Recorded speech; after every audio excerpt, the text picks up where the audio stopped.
morning les amis, c'est Just Does It et bonne année 2018 à vous. Et pour commencer cette année dans la bonne humeur, on va parler de Logan Paul. Et ouais, j'étais déjà une enflure en 2017 et ça va pas s'arranger cette année.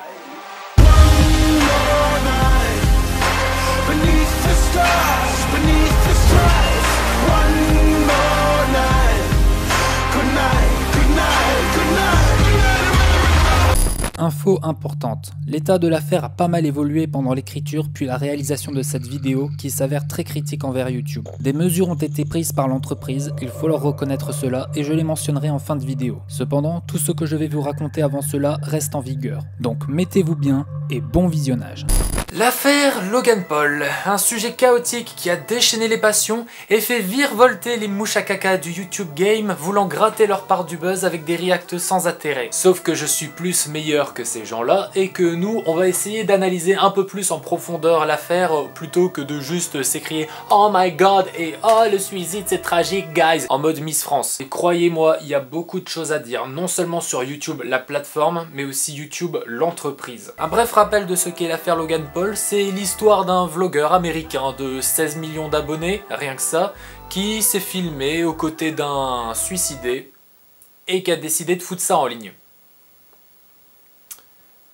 On a à peine attaqué 2018, j'ai déjà envie de passer à l'année prochaine. Pour comprendre comment on en est arrivé là, il faut d'abord savoir qui est Logan Paul. Et je vais pas passer 3 heures sur cette partie parce que le roi des rats l'a déjà fait avant moi. Logan Paul, c'est bien simple, c'était la star de Vine. Il y a construit sa notoriété avec des mini-sketchs tous plus exubérants les uns que les autres. Et quand Vine a fermé fin 2016, ce jeune américain n'a eu aucun mal à rameuter tous ses fans sur YouTube, n'oubliant pas d'en faire profiter au passage son frère cadet Jake. Bref, un parcours qui les a menés tout en haut du YouTube game au point d'avoir des rôles clés dans le dernier YouTube Rewind. Et on va y revenir plus tard parce que c'est pas si anecdotique que ça. Donc si on veut encore plus résumer, on a un YouTuber, même 2 YouTubers, qui maîtrisent l'art du drama et du clickbait. Bon, jusque là au Far West, rien de nouveau. Et puis un beau jour, il a décidé d'écrire une toute nouvelle page dans l'histoire de la puterie. Et cette page, c'est cette fameuse vidéo que je n'ai pas vue et que je me refuse à regarder puisque de toute façon, tous les commentaires qui ont pu être déjà faits sur le web suffisent à savoir ce qui se passe dedans, même de manière très précise. Et de toute façon, allez pas voir la vidéo puisqu'elle a été bien reuploadée pas mal de fois par plusieurs chaînes cancer.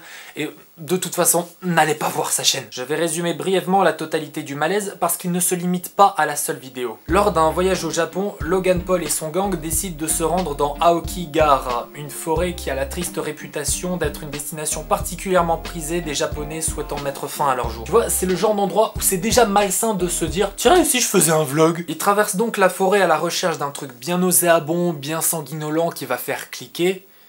Et là, l'horreur. Le mec voit le corps d'un pendu, le filme, tente une ou 2 blagues inappropriées avec ses collègues en ces circonstances, rentre chez lui, monte la vidéo en floutant très légèrement le corps, puis il la met en ligne. Je vous refais toutes les étapes pour que vous vous rendez compte qu'à aucun moment le mec s'est dit dans le processus « Non, je peux quand même pas mettre ça en ligne, j'abuse ». La vidéo reste quelques heures en ligne, fait rapidement 6 ou 7 millions de vues.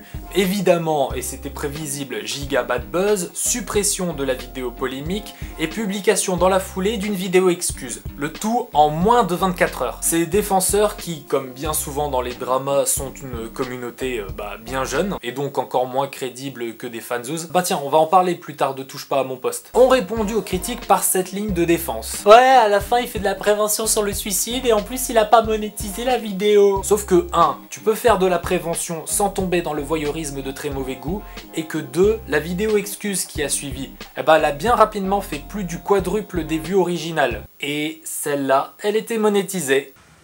La salope.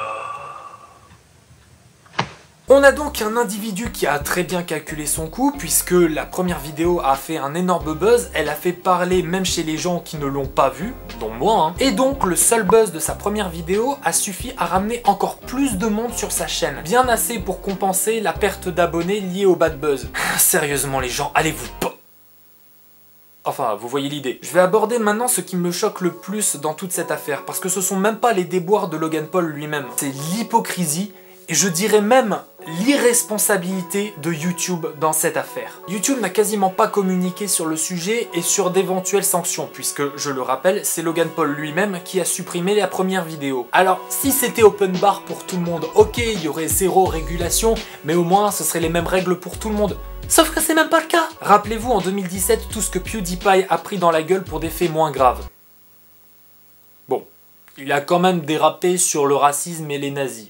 C'était pas rien non plus. Mais le gars s'est fait détruire par les gros médias américains qui se sont pas privés pour cracher sur internet au passage de manière générale. Il a perdu ses principaux partenaires, Disney et Google entre autres. Et il se fait désormais complètement snobber par YouTube puisqu'il ne faisait même pas partie du dernier YouTube Rewind alors qu'il en était la star pendant toutes les années précédentes. On peut même dire que ce sont Logan et Jake Paul qui ont pris sa place d'ailleurs, aux côtés des incontournables KSI, Casey Neistat, McFly et Carlito. Pardon, je troll. Peu après le PewDiePie Gate, il y a également ce que les anglophones appellent l'adpocalypse, jeu de mots subtil entre advertisement et apocalypse. Il s'agit de la période où de gros annonceurs ont retiré leur publicité de YouTube parce qu'ils ne voulaient pas avoir leur image associée à du contenu bullshit ou polémique. Et depuis ces histoires, YouTube semblait vouloir assainir le trafic, notamment en mettant un peu plus en avant ceux qui produisaient vraiment un contenu sérieux et en pénalisant les producteurs de contenu potentiellement indésirables. D'où l'arrivée du robot qui démonétise les vidéos de manière abusive. Et tout cela afin de se racheter une crédibilité auprès des annonceurs. Et dans cette continuité, YouTube était totalement en droit de réclamer des comptes à Logan Paul. Alors je sais pas ce qu'il en est pour les partenaires directs de Logan Paul qui a quand même, rappelons-le, des partenariats avec HBO, Disney, même Pepsi. Peut-être qu'ils ne le soutiendront pas autant que YouTube ne le fait. Et ça, c'est un décalage très dangereux pour YouTube qui, une fois de plus, se retrouve associé à une sacrée merde. C'est quand même assez incompréhensible de constater leur léthargie alors que plus que jamais leur crédibilité auprès des annonceurs est remise en cause. Puis je veux pas dire mais ça a été beaucoup plus facile pour YouTube de s'en prendre à un Suédois avec 60 millions d'abonnés qu'à un Américain avec un public 4 fois moins large.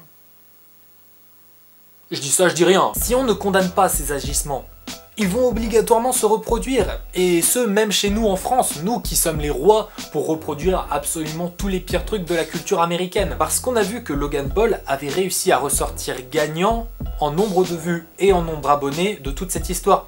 Alors qu'est-ce qui pourrait l'empêcher de recommencer? Bah c'est bien simple ce qu'il faut faire, il faut frapper là où ça fait mal, au portefeuille. Je ne peux m'empêcher de repenser au cas touche pas à mon poste. Fut un temps encore récent, l'émission enchaînait les polémiques tous les 10 jours, en bénéficiant d'une surprenante clémence de la part du CSA. Puis arriva le canular téléphonique avec Cyril Hanouna piégeant un jeune homosexuel. La goutte qui a fait déborder le vase. Le CSA a alors lourdement sanctionné la chaîne C8, l'interdisant de coupures publicitaires pendant 3 semaines sur la plage horaire de l'émission, ce qui a causé un gigantesque manque à gagner pour le groupe Canal.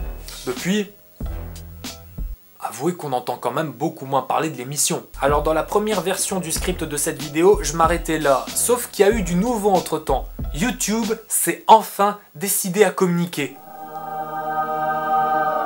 Bon, vous emballez pas, hein, c'est rien de plus que de la gestion de crise, c'est-à-dire qu'environ 50% de ce qu'ils pourront dire sera du bullshit. La plateforme américaine a tenu à clarifier sa position sur le sujet. Dans ce court thread Twitter, ça dit « On a manqué de com, on a été choqués, nous aussi, le suicide c'est tragique ». Bon, jusque-là, rien de très original. Puis arrivent les 2 derniers messages. « Nous attendons plus des créateurs qui construisent leur communauté sur YouTube et nous sommes certains que vous aussi ». C'est Jake Paul qu'ils appellent créateur. Déjà, la tournure est mauvaise, parce que des créateurs qui font déjà du contenu, qui respectent les règles et qui en plus sont pertinents, il y en a déjà beaucoup. Faudrait juste un peu mieux les mettre en avant.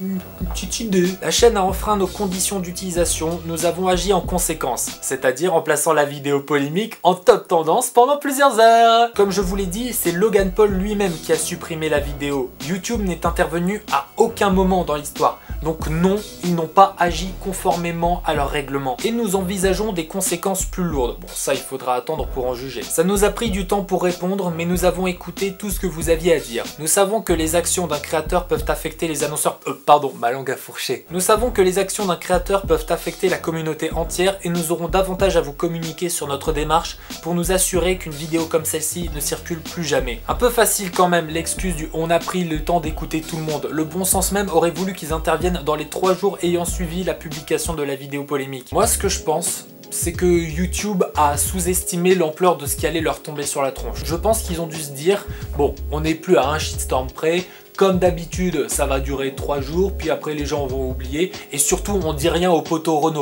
Logan. Et sauf que cette fois, le shitstorm, il s'est pas calmé, au contraire. Certains médias américains ont commencé, via des articles de presse, à remettre en cause la crédibilité de YouTube face aux annonceurs. Donc il a quand même fallu en arriver là pour que YouTube se décide à réagir. Le principal enseignement que l'on peut tirer de cette affaire Logan Paul, c'est qu'il n'y a vraiment aucune notion de justice sur YouTube. On en avait déjà la preuve avec les networks qui peuvent comme ça décider de censurer la vidéo d'un créateur tiers sans avoir à se justifier. Mais cette fois, on en a la preuve avec l'entreprise YouTube même qui se refuse à condamner un de ses plus éminents représentants alors que... il a merdé grave quoi. Une nouvelle démonstration de la justice à 2 vitesses qui règne sur la plateforme, en plus du fait qu'on a encore repoussé les limites de la bassesse humaine et qu'il est très probable qu'on ait une affaire de la même ampleur qui arrive bientôt en France.